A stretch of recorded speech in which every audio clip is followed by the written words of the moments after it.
Hi అండి, welcome to ఇంటి వంటలు. ఈ వీడియోలో మనం మెంతి కూర అనపగింజల పులగూర ఎలా చేసుకోవాలో చూద్దామండి. ఇక్కడ ఒక చిన్న బౌల్ అనపగింజలు తీసుకున్నాను. అదే క్వాంటిటీలో మనం మెంతి కూర కూడా తీసుకున్నానండి. లేత కాడల వరకు తుంచి పెట్టుకోండి. అలాగే పచ్చిమిరపకాయలు, ఉల్లిపాయ, టమాటో. పచ్చి టమాటోలు అయితే బాగుంటాయండి. కారం మీరు తినేదాన్ని బట్టి వేసుకుంటే కొంచెం కారంగా పుల్లంగా ఉంటేనే బాగుంటుందన్నమాట. ఫస్ట్ మనం తీసుకున్న గింజల్ని కడిగి ఒక బౌల్లోకి తీసేసుకుందామండి. గింజలు పులగూరకి కొంచెం లేతవి, ముదురువి ఏవైనా బాగుంటాయండి. ముదురు గింజలైనా కూడా బాగుంటాయి. పులుసుకి అయితే లేత గింజలు బాగుంటాయి. సో ఇవి కడిగి పెట్టుకున్న తర్వాత మనం తీసుకున్న ఆకుకూరని కూడా తీసుకొని, మట్టి ఉంటుంది కదా, ఎంత లేదన్నా మట్టి ఉంటుంది. సో కొంచెం శుభ్రంగా 2-3 సార్లు కడిగి ఆకులు కూడా తీసి వడపోత గిన్నెలో పెట్టుకుంటే సరిపోతుంది. అలాగే మనం తీసుకున్న మిరపకాయలని కట్ చేసుకుందామండి.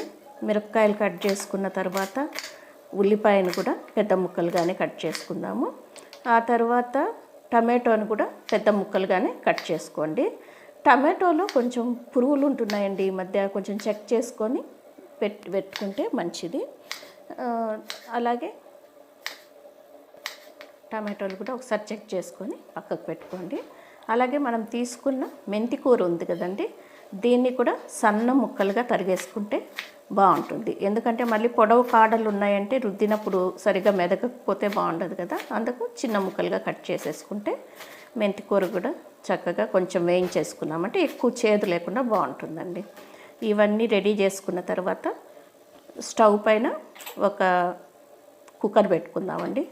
కుక్కర్లో ఒక స్పూన్ నూనె, మామూలుగా అయితే ఇవన్నీ పచ్చివే కూడా వేసేసి మనం ఉడికించేసుకోవచ్చు.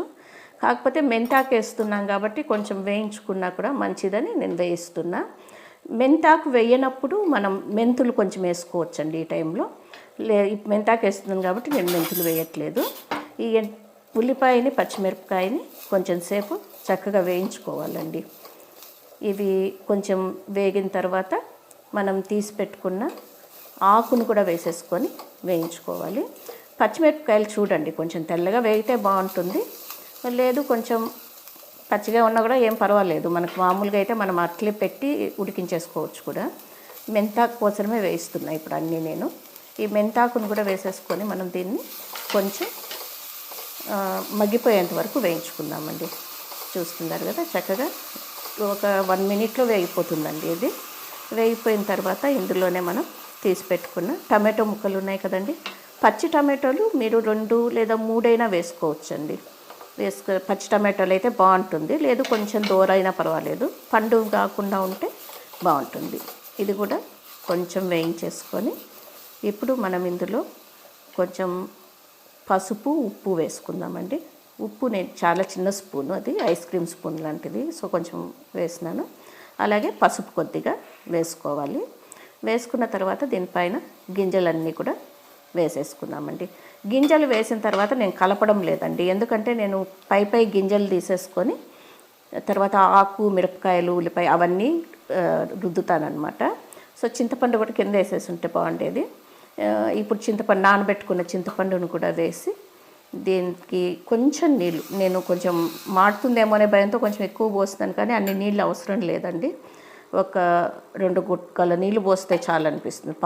పావు గ్లాస్ కంటే తక్కువే కూడా వేసుకోవచ్చు, ఎందుకంటే మనకు టమాటోలు, ఆకులు అంతా కూడా నీళ్ళు వస్తాయి కదా, సో ఉడికిపోతాయి, ఏం ప్రాబ్లం ఉండదు. అది 3 విజిల్స్ వచ్చేంత వరకు ఉడికించుకోవాలండి. ఆలోపు మనం తాలింపు కోసం ఉల్లిపాయ, అలాగే వెల్లుల్లి, తెల్లగడ్డ కూడా కొంచెం ఎక్కువ వేసుకుంటే బాగుంటుంది. చూస్తున్నారు కదా, దీన్ని కూడా సన్నగా కట్ చేసేసుకుంటే సరిపోతుందండి. దంచైనా వేసుకోవచ్చు, కట్ చేసేస్తే బాగుంటుంది అనిపిస్తుంది, అందుకని కట్ చేస్తున్నా. ఈ 2 కూడా రెడీ చేసుకొని అలాగే సరిపడా కరివేపాకు కొంచెం వేసుకోవాలి తాలింపులోకి. ఒక ఎండుమిరపకాయ కావాలి. ఈ వెల్లుల్లి ముక్కలు ఎంత చిన్నగా కట్ చేసేసుకుంటే అంత మేలండి. పెద్దగా ఉన్నాయంటే మళ్ళీ వాటిని కూడా ఏరు పక్కన పెడతారు తినేటప్పుడు, అందుకే సన్నగా కట్ చేసేసుకోండి.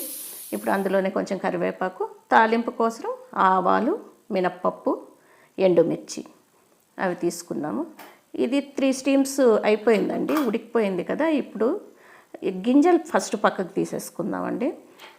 చింతపండు పక్కకు తీసి గింజల్ని పక్కకు తీసేసుకుందాం. వీలైనన్ని గింజల్ని పక్కకు తీసేసుకుంటే బాగుంటుందండి. గింజలు ఏమంత మెదగనవసరం లేదు, ఎందుకంటే ఆకుకూర ఉంది కదా. ఆకుకూర లేనప్పుడు మనం కొంచెం గింజలు కూడా మెదుపుకుంటే బాగుంటుంది. ఆకుకూర ఉన్నప్పుడు అంత అవసరం లేదు. ఇప్పుడు కింద చూస్తున్నారు కదా, నీళ్ళు ఎక్కువ ఉన్నాయి, అందుకోసం మళ్ళీ ఎగరబెడుతున్నా దీన్ని. అదే మనం మొదటే తక్కువ నీళ్ళు పోసుకుంటే మనకి ఇప్పుడు ఈ పని ఉండేది కాదు. నీళ్ళు ఎక్కువైనప్పుడు కొంచెం ఇలా ఎగరబెట్టేసుకోండి. కొంచెం సేపు పెట్టి కొంచెం హైలో పెట్టినా కూడా ఒక 2-3 మినిట్స్లో ఎగిరిపోతాయండి. గింజలు అన్నీ తీయటానికి వీలు కాలేదండి, అందుకే కొన్ని గింజలు అలాగే ఉంచేసాను. చూస్తున్నారు కదా, కొంచెం తెమ్ముండంగా మనం స్టవ్ ఆఫ్ చేసుకొని దీన్ని తీసేసుకోవాలి. దీనిలో ఇప్పుడు నా సిగ్నేచర్ పౌడర్ అండి, మెంతి జీలకర్ర పొడి ఉంటుంది కదా, అది కొంచెం వేసుకుంటాను, ఎందుకంటే మంచి వాసన ఉంటుంది, దానికోసం వేసుకుంటాను. నా వీడియోస్లో ఉందండి మెంతి జీలకర్ర పొడి అని, అది చూసుకుంటే తెలుస్తుంది. దీన్ని చక్కగా పప్పు గుత్తితోటి రుద్దేసుకోవాలండి. ఒకవేళ మీ దగ్గర పప్పు గుత్తి లేకపోతే మీరు స్మాషర్ ఉంటుంది కదండి, దాంతో అయినా కూడా నొక్కి రుద్దేసుకుంటే సరిపోతుంది.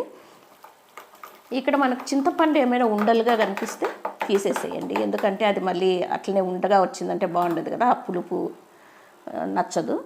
సో అది తీసేసి మనం తీసి పెట్టుకున్న గింజల్ని కూడా ఇందులో వేసి చక్కగా కలిపేసుకోవాలి. చూస్తున్నారు కదా, ఎక్కువ గింజలు కనిపిస్తున్నాయి. ఇంకా అంటే ఇంకా కొన్ని గింజలు తీసుండొచ్చు కానీ వీలు కాలేదు, అందుకే తీయలేకపోయినాను. ఇంకా ఏరుకుంటూ కూర్చోలేం కదా. సో తర్వాత తాలింపండి.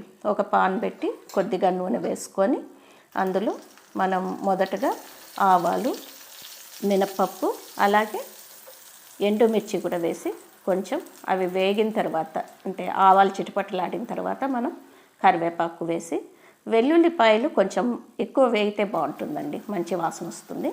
సో వెల్లుల్లి కొంచెం ఎక్కువ వేసుకుంటున్నాను నేను. సో ఇది బాగా వేయించేసేయండి. కొంచెం ఎర్రగా వేగినాయంటే మనకు మంచి వాసన ఉంటుంది. ఇవి వేగిన తర్వాత మనం ఉల్లిపాయలు కూడా వేసి వేయించుకోవాలి. మామూలుగా అయితే ఎక్కువ ఉల్లిపాయలు వేసుకోవచ్చు, ఇక్కడ నేను ఒక ఉల్లిపాయ వేస్తున్నా, మీరు కావాలంటే ఇంకా ఎక్కువగా కూడా వేసుకోవచ్చు. చిన్న ఉల్లిపాయలు అయితే ఇంకా చాలా టేస్టీగా ఉంటుందండి. ఇక్కడ మనం పులకూర రుద్దుకునేటప్పుడు చింతపండు కంటే కూడా అండి పచ్చి చింతకాయ గొజ్జు ఉంటుంది కదా, అది వేసుకొని చేసుకున్నామంటే ఇంకా టేస్టీగా ఉంటుంది. కానీ అది జలుబు చేస్తుంది, మాకెవరికి పడదు, అందుకే నేను మామూలుగా చింతపండే వేస్తాను. అది పడేట్లుంటే పచ్చి చింతకాయ గొజ్జు వేసుకోండి, చాలా బాగుంటుంది. దీన్ని ఒకసారి చక్కగా కలిపేసుకోవడమే అండి. ఇది మనకు అన్నంలోకి, రాగి ముద్దలోకి, లేదు రొట్టెలు ఉంటాయి కదండి, జొన్న రొట్టి, సద్ద రొట్టి, రాగి రొట్టి, అట్లాంటి వాటిల్లో కూడా బాగుంటుంది. రాగి ముద్దలో కూడా చాలా బాగుంటుంది. మన కూర రెడీ అయిపోయింది. సో సర్వింగ్ డిష్లోకి తీసేసుకోవడమే. వీడియోని తప్పకుండా లైక్ చేయండి. Thanks for watching this video. Thank you.